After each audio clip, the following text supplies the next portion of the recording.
Having seized power in 1922 in a way that was not democratic, the fascists needed to strengthen and legitimize their power. The fascists tried to do so by using death as propaganda. In this fourth section, I will look at the role played by death and the memory of the dead in Italian fascism.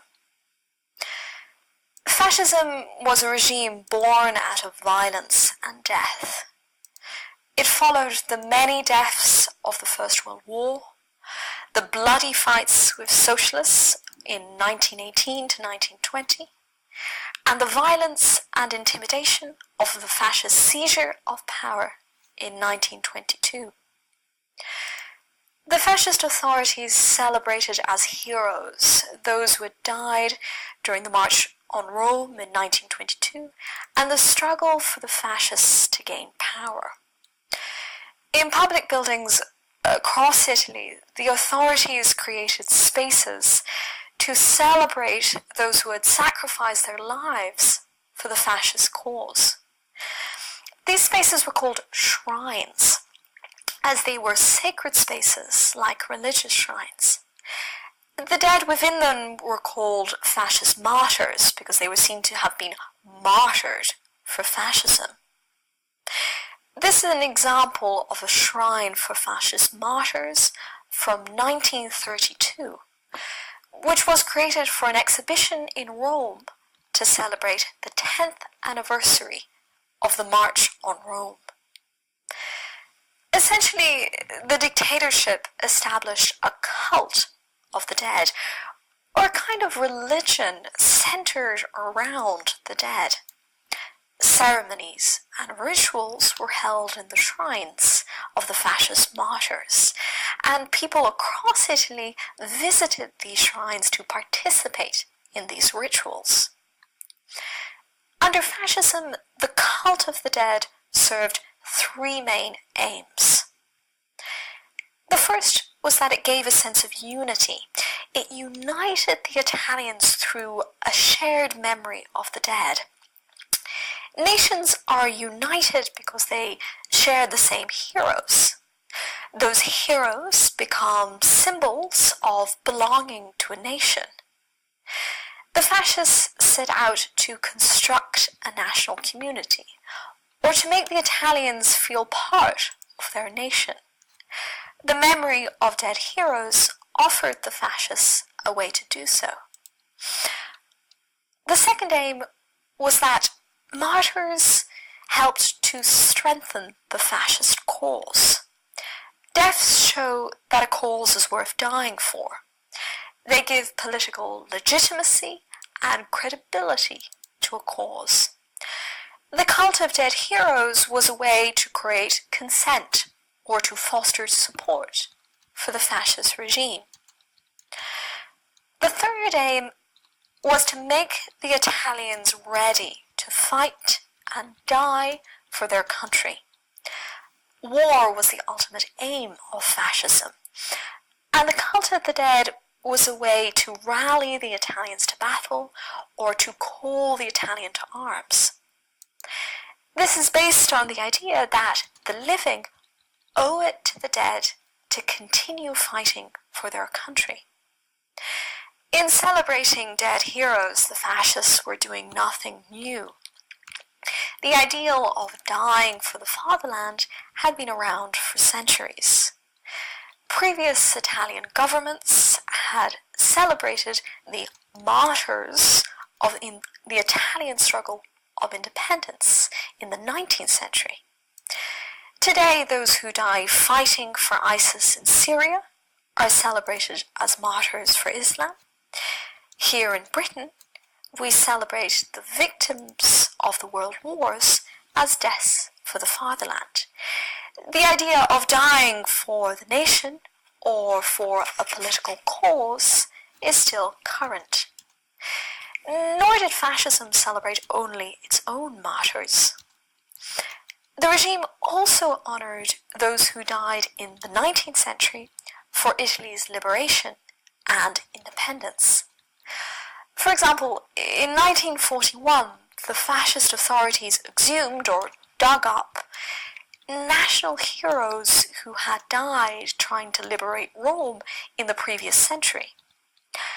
They reburied the dead in a shrine on the Janiculum Hill in Rome.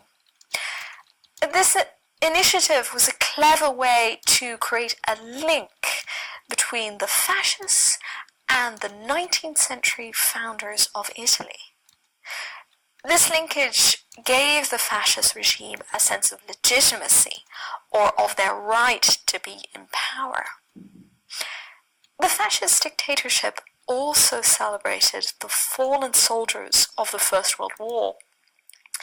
In the late 1920s, Mussolini launched a vast campaign to dig up and rebury the remains of soldiers who had died fighting in the war. That campaign led to the creation of ossuaries, or bone depositories, in the northeast of Italy.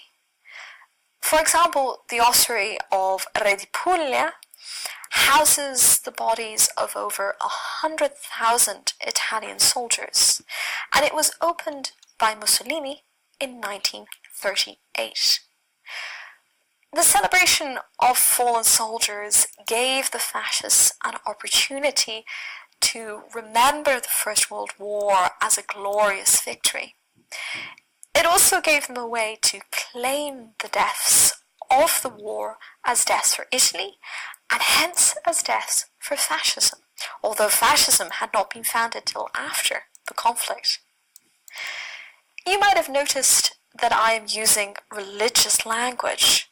I describe the dead as martyrs, their death as a sacrifice for fascism. Their bodies are placed like relics within shrines. Fascist propaganda deliberately used religious vocabulary. This was because fascism was a form of religion, a political religion founded on the veneration of the dead. This convergence of religion and politics is typical of what has been called the sacralization of politics. This is the process whereby politics took on the characteristics of religion. This sacralization of politics is said to have happened as society became more secular from the late 18th century and the French Revolution. With secularization, religion became less important in society and the church lost power. So politicians started to occupy the ground left by the clergy. Some historians say that modern nationalism, as it emerged in the 19th century, took the form of a political religion. In nationalism, the nation is the object of faith, as in religion, God is the object of faith. With the sacralization of politics, politicians are thought to have borrowed instruments and strategies from religion.